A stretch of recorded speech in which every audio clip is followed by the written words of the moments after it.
Victor had tried to reach Evan the night before he died. I found the missed call log, and it hit me Evan didn't even pick up. He didn't care enough to call back. And now, after all of that, he wouldn't even mourn his own father. It was an ordinary morning when everything changed. Victor and I had just finished breakfast, the familiar hum of the kitchen filling the air. He was halfway through one of his jokes, something about how I always managed to buy the wrong kind of cream when it happened. He chuckled, tapping his spoon against his mug, joking about how, if he dropped dead from this powdered nonsense, I'd finally know what guilt felt like. I laughed, thinking nothing of it. But then his hand twitched. The spoon slipped from his fingers. His eyes widened. His breath hitched like he had forgotten how to breathe. I dropped the butter knife in my hand and rushed to him, screaming his name. But by the time I reached him, it was already too late. His body went limp, and everything I knew about the world seemed to shatter in that moment.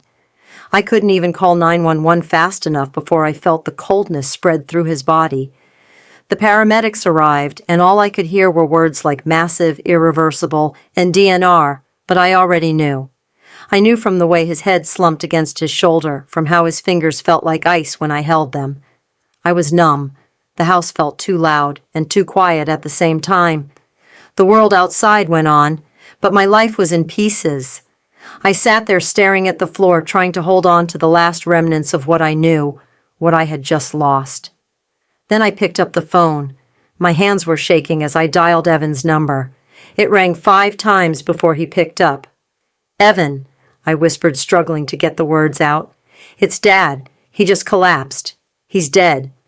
There was a pause. Then Evan's voice, flat and distant, broke the silence. "Oh, Mom, today's Emma's birthday. Can we talk tomorrow?" The words didn't register at first. My mind couldn't grasp what I was hearing. His response was cold, dismissive. It hit me then, in that hollow space between his words, that I wasn't just losing a husband. I was losing a son, too. The phone call ended with nothing but silence, a silence that felt like it was swallowing me whole. My hand trembled as I lowered the receiver, the weight of Evan's cold response pressing down on my chest. I sat there motionless, the air in the room thick with grief. I couldn't understand how it had come to this. How did the son I raised, the child who once leaned on me for everything, become so distant?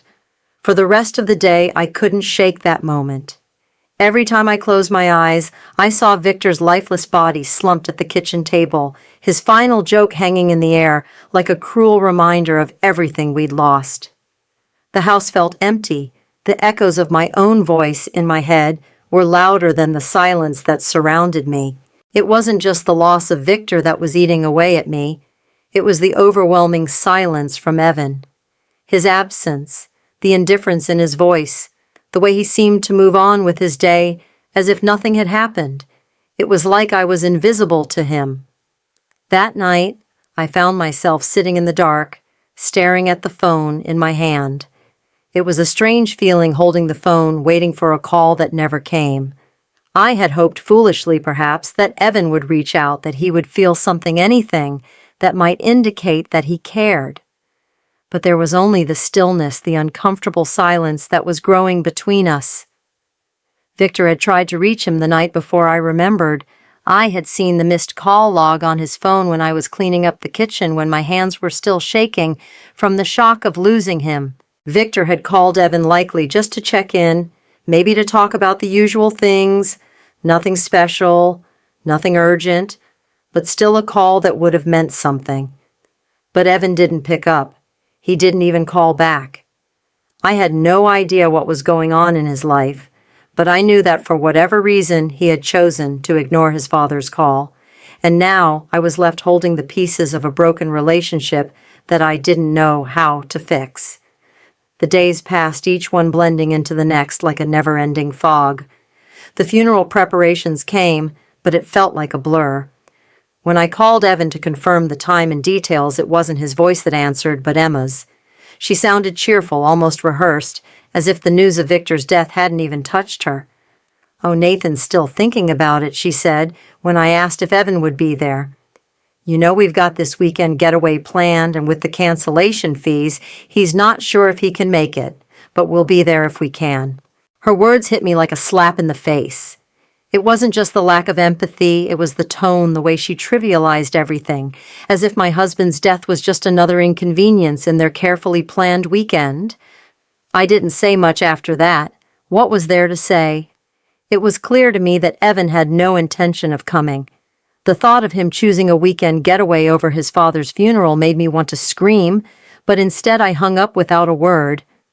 The day of Victor's funeral came, and as I stood by the casket gripping the podium for support, I felt like I was in some twisted version of reality. I could hear the whispers around me, the condolences of people I hadn't seen in years, the murmurs about how he was such a good man, and how sorry they were. But none of it mattered. I stood there unable to really process anything, because all I could think about was how my son, my only child, wasn't there. He wasn't standing next to me offering comfort. He wasn't even in the damn parking lot. I felt the weight of that absence more than anything else. The people who had come to mourn were kind, but they were strangers in my grief. The pain of losing Victor was compounded by the aching emptiness that Evan's absence created. Why wasn't he there? How could he be so unaffected by everything? When the service was over, I went back home, but the silence in the house was deafening. I had no one to talk to, no one to share this pain with.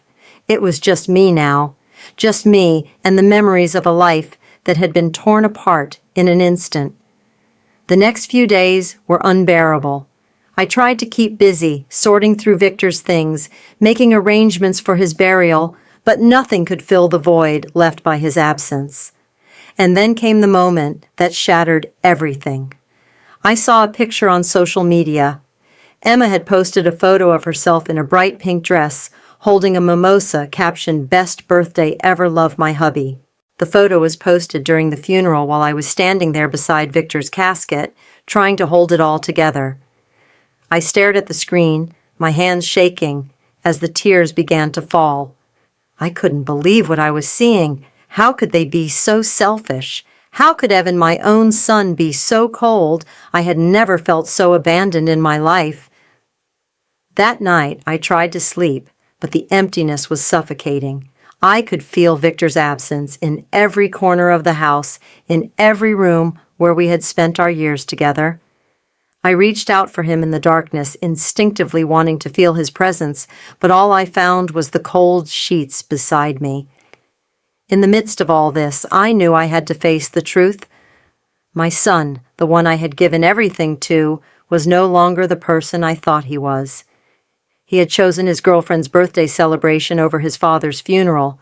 He had ignored Victor's call the night before he died, and now he wasn't even here to mourn. The truth was harder to face than any of the pain I had already endured. But it was the truth, and it was breaking me. The days following Victor's funeral blurred together in a haze of grief and disbelief. I couldn't escape the feeling that something was off, something more than just the absence of my husband. It was as if there was a shadow hanging over me, something I hadn't yet uncovered, a truth I wasn't ready to face. The house felt too quiet, and I spent my days walking through it like a ghost, haunted by memories of Victor and the unsettling silence from Evan. One evening, as I sat in the dim light of the living room, sorting through Victor's things, papers, receipts, documents, my hand paused over a small folder tucked at the back of his desk drawer. It was labeled simply, Evan. My heart skipped a beat. I had no idea what was inside, but I knew that Victor had kept it hidden for a reason. Maybe it was the last remnants of a private relationship, a father's efforts to protect his son. Or maybe it was something else. I opened the folder cautiously, my hands trembling as I pulled out the documents inside. It didn't take long before I realized what I was looking at. The first few pages were bank statements, Victor's personal accounts with neatly organized entries. But there among the usual financial details was something that stopped me cold. Transfers, regular monthly wire transfers from Victor's account to Evan's, $2,000 here, $3,000 there, all for seemingly mundane expenses, medical bills, rent, groceries. But then I found it something that made my blood run cold. A transfer for $12,000 labeled Urgent Megan Medical. I blinked, trying to comprehend the numbers on the page. $12,000. For Megan's medical bills, I didn't even know Megan had medical problems. Why hadn't Victor told me? But the worst part was yet to come. As I flipped through the statements, I found more, much more. Over the course of the last 18 months, there had been 15 separate transfers. The total amount was staggering. Victor had been sending money to Evan to his expenses and to Megan with no explanation to me. It felt like a betrayal on a scale I wasn't ready to process. My chest tightened as I picked up the next piece of paper. It was a letter folded neatly in the folder with Victor's unmistakable handwriting on the top. My hands shook as I read the first few lines. Evan, this is the second time you've told your mother one thing and done another. I've kept quiet because I wanted to believe you were being honest, but if you lie about Megan's expenses again, or if I find out you've used this money for anything other than what you said, I'll have no choice but to cut you off completely. I love you, but I won't let you take advantage of your mother's trust. The letter was dated just 2 weeks before Victor passed away. It was clear to me now Victor had been aware of Evan's manipulations, but he had kept quiet, perhaps out of love, perhaps out of hope that things would change. He never sent the letter. Why? Maybe he was trying to give Evan a chance to make things right. Or maybe he had known deep down that Evan wouldn't change. I sat there staring at the letter, my heart breaking into pieces. I had no idea that Victor had been silently carrying this burden for so long. He had been protecting Evan from me, covering up his lies and financial misuse, keeping me in the dark for reasons I still couldn't understand. Was it love guilt, or was it simply the kind of person Victor was always the protector, always the one who tried to keep things together even when it hurt him? I couldn't breathe. It felt like the floor had opened up beneath me, and I was tumbling into a pit of betrayal and confusion. I thought back to all the moments I had shared with Victor, all the times we had laughed together, made plans for the future, and even the times we had fought. How could he have kept this secret from me? How could he have let Evan use him this way, all while pretending everything was fine? The man I had spent 42 years with, the man I thought I knew, had been hiding this from me, protecting his son from the truth. And I was left holding the pieces of a family I didn't even recognize anymore. Victor had tried to call Evan the night before he died, and Evan had ignored it. Now I realized that wasn't the only thing Evan had ignored. He had ignored Victor's trust, his kindness, and his love, and he had used me too. I thought back to that phone call where Evan had dismissed the news of his father's death, so casually, so coldly. He wasn't just grieving the loss of his father. He was burying the guilt of his actions, the lies he had told, the money he had taken, and the family he had abandoned. I felt a rush of anger, but more than that, I felt a deep sense of sadness. Evan had been my world, my only son, and now I was seeing him for who he truly was, a man who had used his father's love for his own gain. The love I had poured into him, the sacrifices I had made, had been taken for granted. And it wasn't just about the money. It was about trust, respect, and the emotional toll that this betrayal had taken on all of us. As I sat there holding the documents in my hands, I knew that things had changed forever. I couldn't look at Evan the same way. I couldn't pretend that everything was fine, that he was the son I had raised.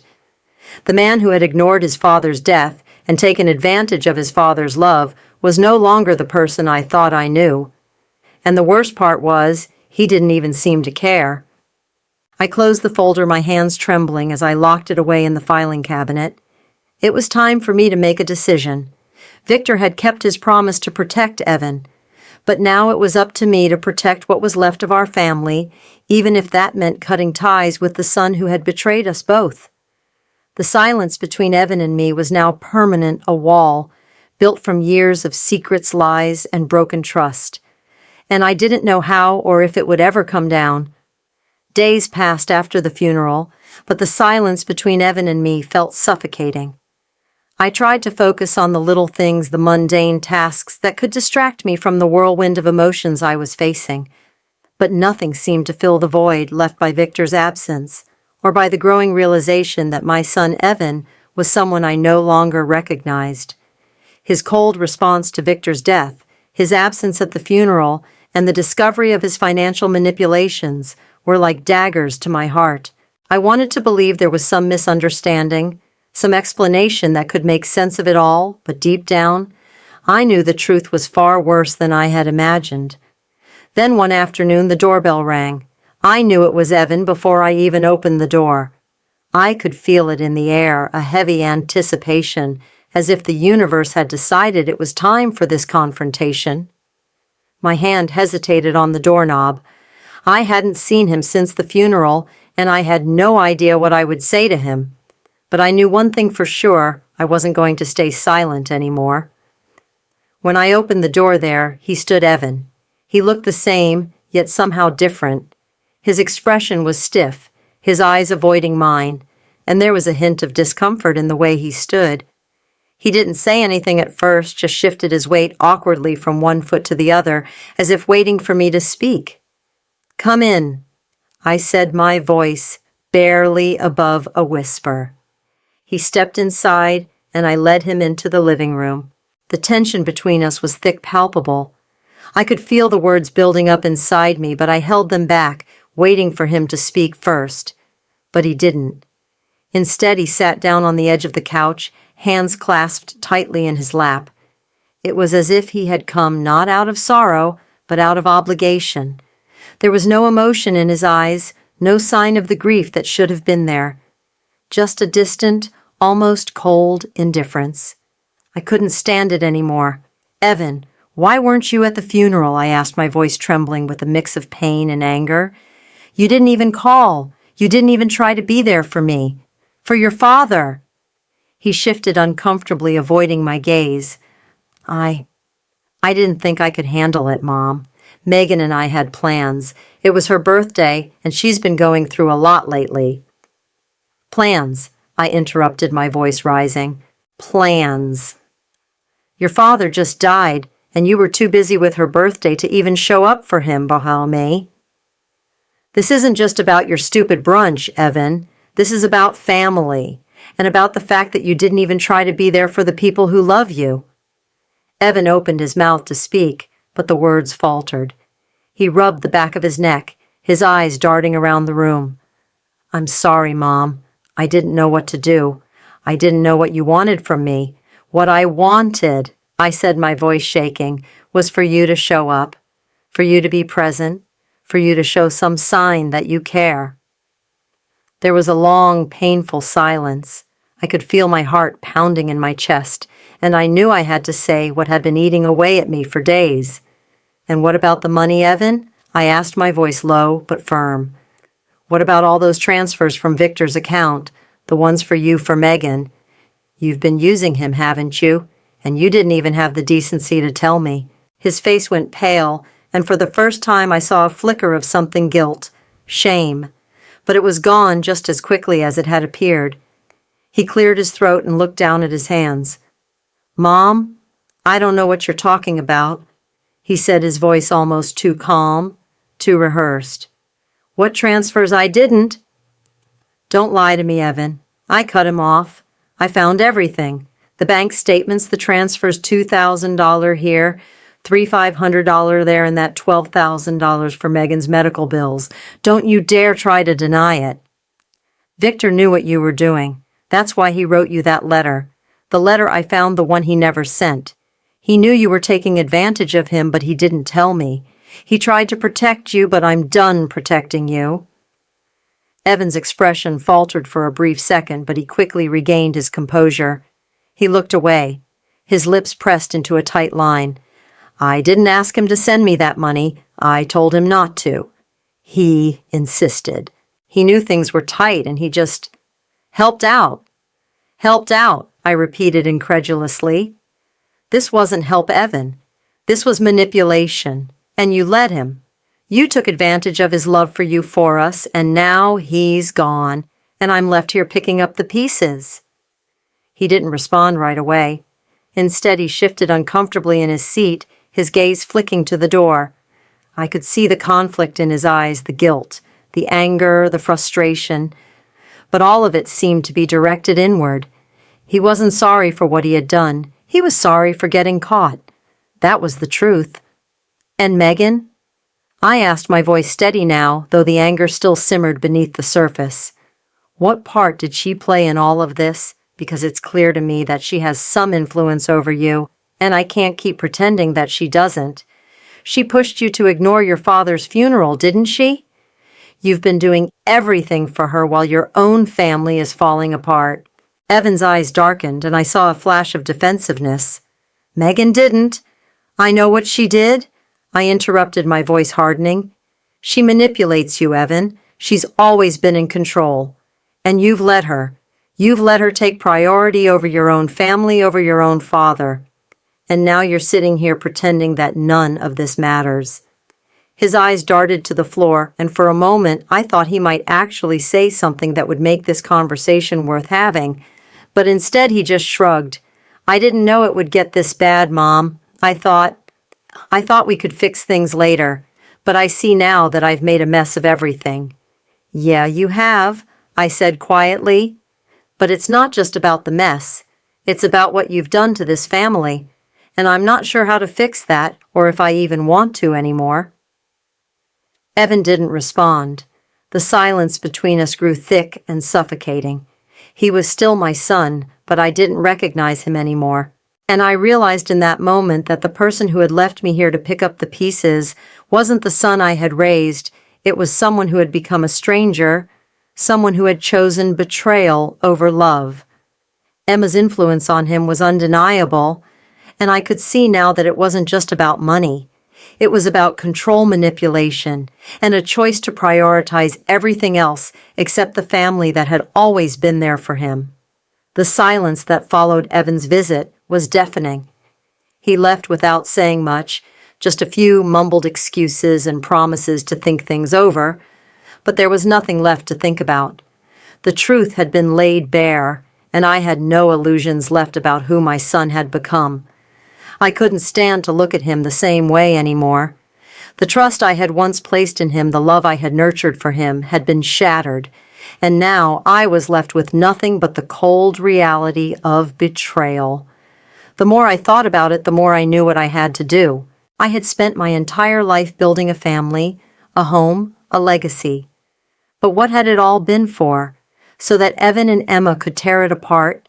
So that they could take advantage of Victor's kindness, manipulate me, and ruin everything he had worked so hard for? Oh, no, I wouldn't let that happen. Not anymore. That evening, as I sat in the quiet of the living room, I picked up my phone and called Alan, our family attorney. He was an older man, someone who had been with us for years, handling everything from estate planning to taxes. I had trusted him with everything, and now I was about to ask him to help me make one of the hardest decisions I had ever faced. Alan. I began, my voice steady, but filled with resolve. I need to revise my will, and I need it done immediately. There was a long pause on the other end of the line before he replied, Of course, Cora.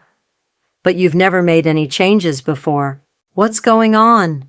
I explained everything. The financial betrayal, the lies, Evan's cold response, and Emma's manipulation. Alan listened quietly.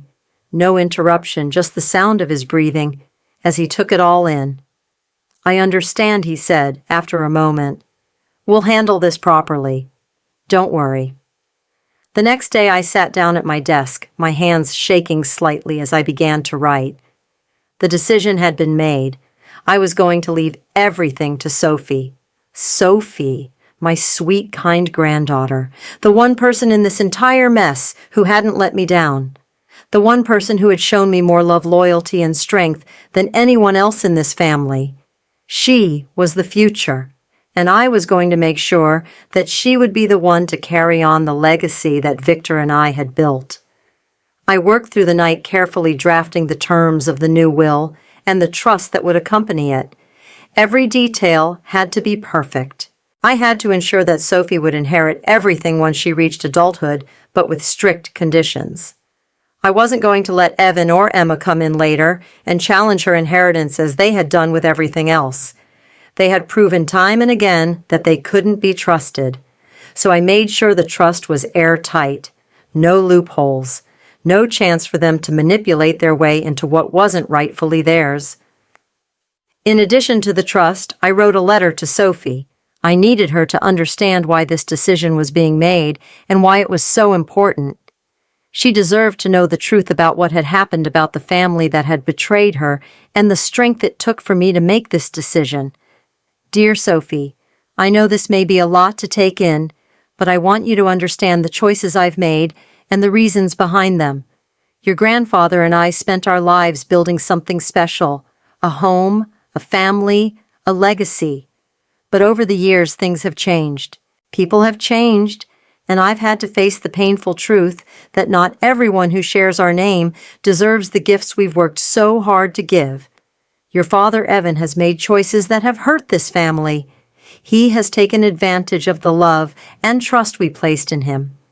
He has lied, manipulated, and betrayed us in ways that I can't ignore. I wish things were different, but the truth is, I can no longer trust him. Nor can I trust Emma, who has only ever seemed to care about her own needs and desires, never once showing the kind of loyalty that family requires. I've made the decision to leave everything to you, Sophie. You are the only one who has shown me love, loyalty, and respect. You are the one who has been there when I needed you the most. And I want you to know that this decision was not made lightly. But I believe that you are the future of this family.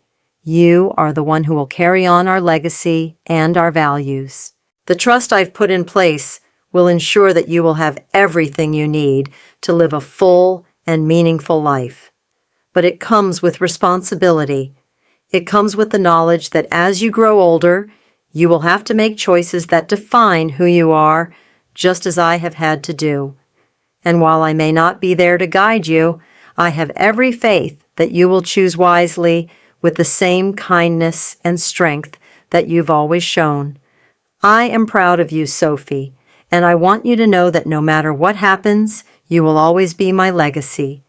You will always be my greatest gift. With all my love, Grandma. As I sealed the envelope, I felt a weight lift off my shoulders. The decision had been made. The family I had once known was no longer the same. But Sophie was different. She had shown me the truth. She was the one who still believed in what family was supposed to be. And I was going to make sure she had everything she needed to succeed in life without the burden of Evan and Emma's toxicity hanging over her. The next day, I met with Alan again to finalize everything. He reviewed the will and the trust, making sure that every detail was in place. When he was finished, he looked up at me, his expression serious. "This is solid, Cora," he said, nodding. "No loopholes, no weak points. It's all set. But you know this is going to hit them hard?" I nodded. That's the point. It's supposed to. And just like that, it was done. I had taken the first step in reclaiming control over my life, over my family's legacy. Sophie would inherit everything, and Evan and Emma, they would get nothing. And for the first time in a long while, I felt a sense of peace. The silence that had been suffocating me for so long was finally starting to lift. Now all that was left was to wait. The day of the legal mediation arrived with a sense of finality that I could feel deep in my bones. The trust had been set, the will revised, and Sophie's future secured. But there was still one last step. I had to take one final confrontation. It wasn't just about the money anymore. It was about the truth. It was about showing Evan and Emma the damage they had done to this family and making them see the consequences of their actions. I had made the decision to present everything: Sophie's recordings, the evidence of Evan and Emma's manipulation, the financial betrayal, and even the letter Victor had written but never sent. It was time for them to face what they had done, to see how far they had pushed me, and to understand that I would no longer stay silent. When I arrived at the mediation office, I found myself surrounded by a neutral space, light gray walls, simple furniture, a large conference table in the center. It felt sterile, impersonal, as if the room itself was detached from the emotions swirling inside me. Alan, my attorney, was already seated at one end of the table. I took my place across from him, my hands steady, though my heart pounded in my chest. Sophie was not with me today. She was safe, and I didn't want her to witness the ugliness of what was about to unfold. But I had brought the evidence with me, and Sophie's words would be the last ones they ever heard in this battle. Evan and Emma arrived together, walking in like they were stepping into any ordinary meeting. But I could see it in their eyes, Evan's cold, guarded expression, and Emma's tight smile that didn't quite reach her eyes. They both had an air of superiority about them, as if they were still in control, still playing their game. But today, they would find out that the rules had changed. Evan sat down first, avoiding my gaze, as he glanced over at Emma, who gave him a small nod of encouragement. They were a team, I could tell. Emma had always been the one pulling the strings, whispering in Evan's ear, making sure he did what she wanted when she wanted it. I couldn't help but notice the way he looked at her, as if he still needed her approval for everything he did. It was sickening, really. Alan opened the meeting with his usual calm professionalism, but I knew the real moment of truth was coming soon. As he spoke, I felt a sense of clarity wash over me. I wasn't here to get revenge. I was here to make them understand, to make them face the reality of what they had done. Before we begin, I want to make sure everyone understands the terms we've set forth, Alan said, looking directly at Evan and Emma. Cora has made it clear that she has no intention of letting the terms of her will or the family's legacy be manipulated. What we're here to discuss today is the evidence Cora has gathered and the future of her assets. Evan shifted in his seat, his eyes darting nervously between Alan and me. He hadn't expected this, I could tell. He had hoped for an easy out, a chance to talk his way out of the mess he'd created, but I wasn't going to let him, not anymore. Alan paused, then turned to me. Cora, would you like to present the evidence now? I took a deep breath and nodded. It was time. I reached into my bag and pulled out a folder containing the documents, Victor's bank statements, the wire transfers, the letter he had written, and Sophie's recordings. I slid the folder across the table, and Alan handed it to the mediator, who began flipping through the pages. The mediator raised an eyebrow as she scanned the documents, clearly surprised by what she was seeing. This is extensive, she said, her voice tinged with disbelief. These transfers, this letter, it's clear there's been some significant financial manipulation here. I nodded. Yes, there has been. And I need them to understand that this is not just about the money. It's about trust. It's about the lies they've told, the manipulation they've used, and the betrayal of a family that was supposed to support each other. The mediator looked at Evan, her gaze hardening. Evan, are you aware of these transfers? Evan's jaw tightened, and for the first time I saw a flicker of discomfort in his eyes. He opened his mouth to speak, but no words came out at first. He cleared his throat and finally said, I didn't mean for things to get out of hand. It wasn't like that. It's exactly like that. I interrupted, my voice calm but firm. You took advantage of Victor's kindness. You lied to him and to me.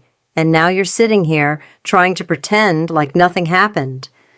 Evan shifted uncomfortably, his eyes darting to Emma, who was sitting beside him, her arms crossed over her chest. She had remained silent until now, but I could see her frustration building. She wasn't used to being challenged, to having her manipulation exposed. She opened her mouth ready to speak, but I cut her off. Don't, I said, my voice cold. You've had enough chances to speak. It's Evan's turn to explain himself. Emma bristled, her cheeks reddening, but she said nothing. She looked over at Evan, her eyes narrowing in frustration. But Evan, for once, didn't seem to care what she thought. He didn't look at her, didn't seek her approval. For the first time in this whole mess, I saw him as a man who was realizing the weight of his actions. I never thought it would get this far, Evan said quietly, his voice low. I thought I could fix things later. I thought I could make everything right. Fix things, I asked, my voice sharp. You didn't want to fix things, Evan. You didn't care about your father or about me. You cared about yourself.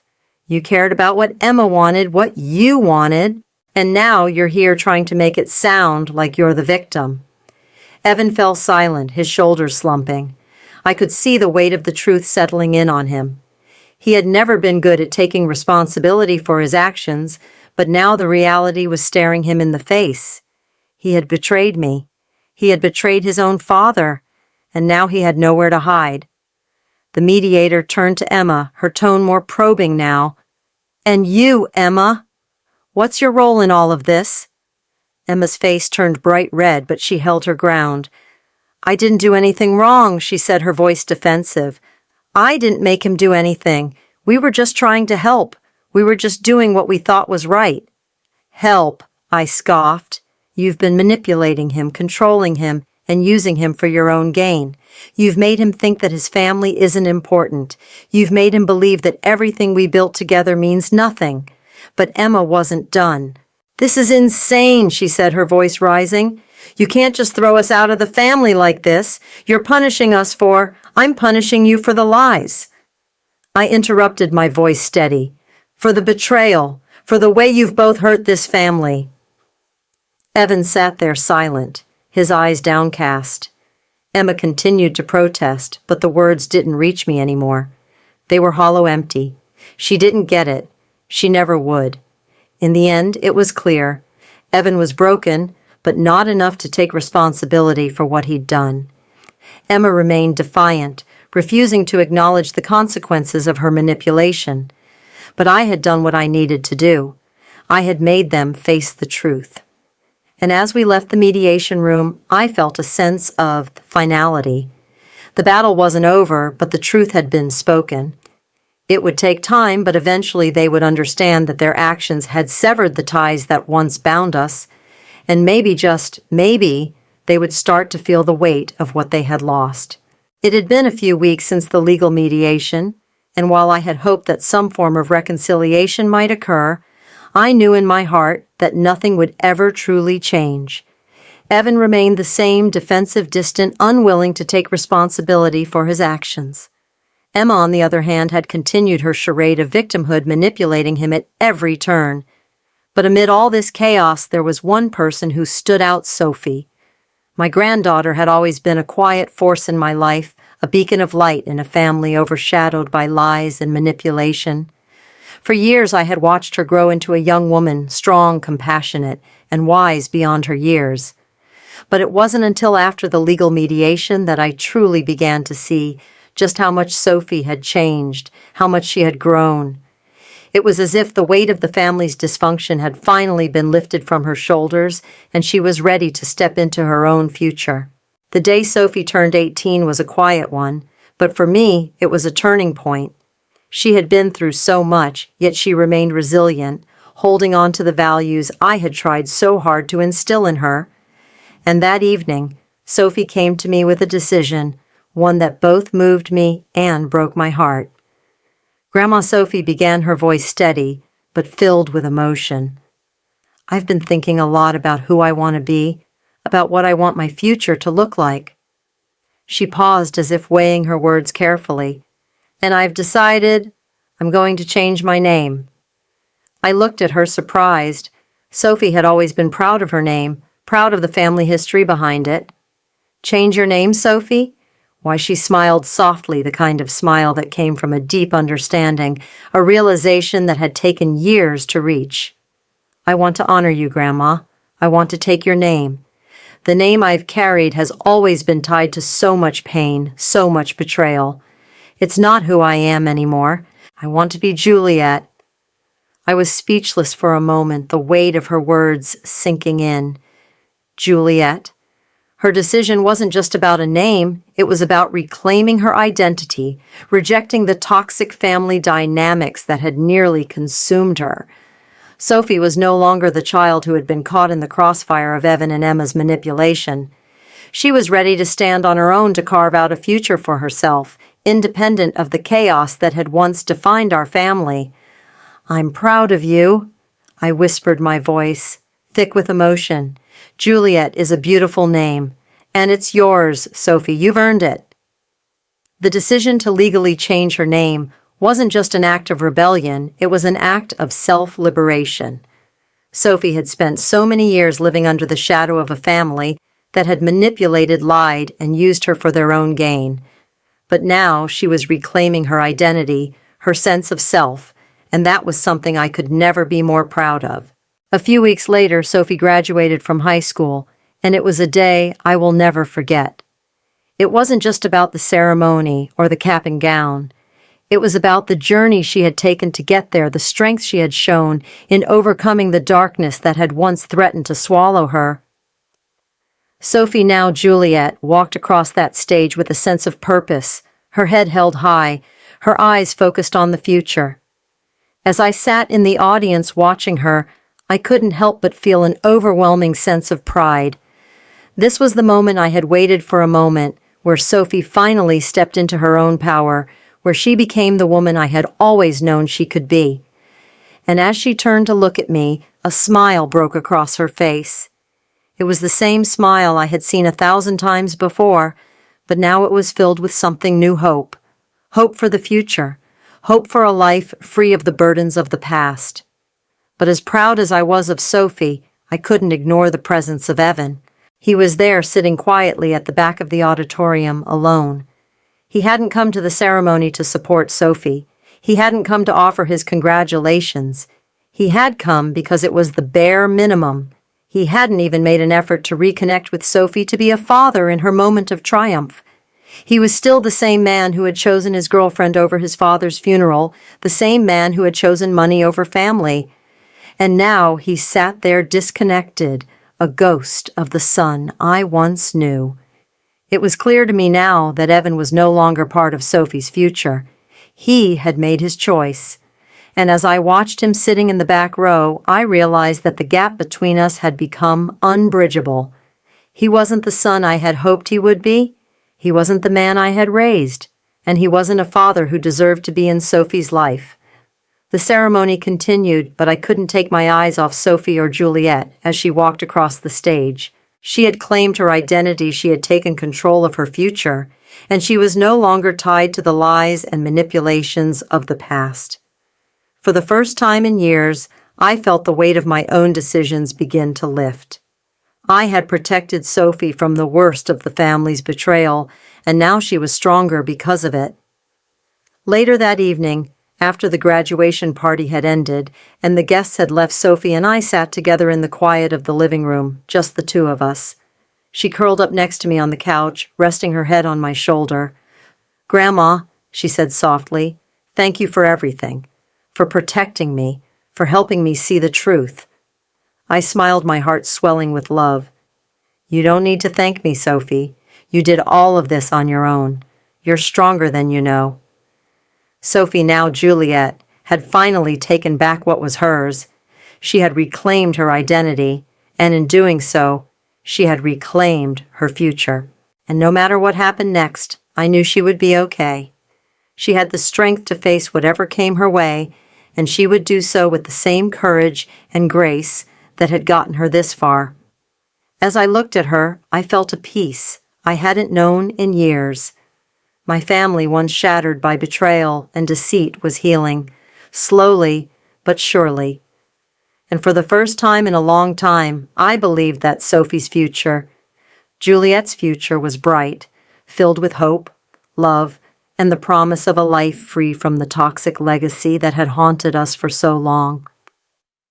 As the days went by after Sophie's graduation, there was a quiet but undeniable shift in the air. It was as if we had, both in our own way, stepped out from the shadow of the past and into something brighter, something new. Sophie, now Juliet, made a decision that I knew would be the beginning of a new chapter for both of us. She came to me one evening, her eyes full of determination. "Grandma," she began, "I've decided to live with you for the next year. I need space to focus on my future. I need to find out who I am without all the chaos and manipulation." Her words hit me with both a sense of sadness and relief. Sadness because it meant that Sophie had been carrying the weight of the past with her, even if she hadn't fully realized it until now. But relief because I knew in my heart that this was the right choice. For the first time, Sophie was putting herself first. She was stepping away from the toxic influence of Evan and Emma, and she was choosing to heal. It wasn't just about the decision to live with me. It was about the strength she had shown to get to this point. Sophie had already grown so much in the last few months. She had claimed her identity. She had rejected the past, and now she was choosing a future where she could be free. Free from the emotional burden of her parents' neglect and manipulation. Free from the lies they had tried to feed her. As I reflected on everything that had happened, the betrayal, the pain, the heartbreak, it was clear to me that the truth, no matter how painful, had brought us both peace. For so long I had been caught in a whirlwind of denial and silence, too afraid to face the reality of what was happening in my family. But the truth had forced me to confront it all, and in doing so, I had been able to protect Sophie from the worst of it. Now, as I looked at her, I knew that the path ahead would not always be easy. There would be more challenges, more moments of doubt and fear. But I also knew that Sophie had the strength to face whatever came her way. The woman she was becoming, Juliet, was resilient, compassionate, and brave, and I would be there every step of the way to guide her, to support her, and to love her. With that, I felt a deep sense of closure. The story of betrayal and heartbreak was over, and the future, it was ours, to shape free from the toxic influence of Evan and Emma. I felt a warmth spread through me, a sense of calm, knowing that despite everything we were going to be okay. Sophie and I together would face the world with renewed strength and hope. The story of Sophie and her grandmother is a powerful reminder of the strength it takes to break free from toxic family dynamics. It speaks to the silent battles many of us face, hidden beneath the smiles, the pleasantries, and the expectations we are taught to uphold. We live in a world where blood ties and family loyalty are often seen as unbreakable bonds. But what happens when those bonds become chains? Sophie's journey from being a victim of manipulation to reclaiming her identity is one of immense courage. It shows that true strength is not just in enduring the hardships, but in choosing to walk away from what hurts us. It is in the brave decision to choose self-worth over the comfort of familiarity. Too many of us are conditioned to think that family must come first, no matter how toxic it may be. But family should be a place of love, respect, and support, not a cage where we are made to feel small or neglected. We must learn to recognize when the love we give is not being returned. We must learn to prioritize our own mental and emotional health, no matter how difficult that might seem. It's not about severing ties for the sake of it. It's about knowing when to protect yourself and what you deserve. If you've ever found yourself in a toxic relationship, whether it's with family, friends, or a partner, know that it's okay to let go. It's okay to choose peace. Share your thoughts in the comments below. What has helped you reclaim your identity in difficult situations?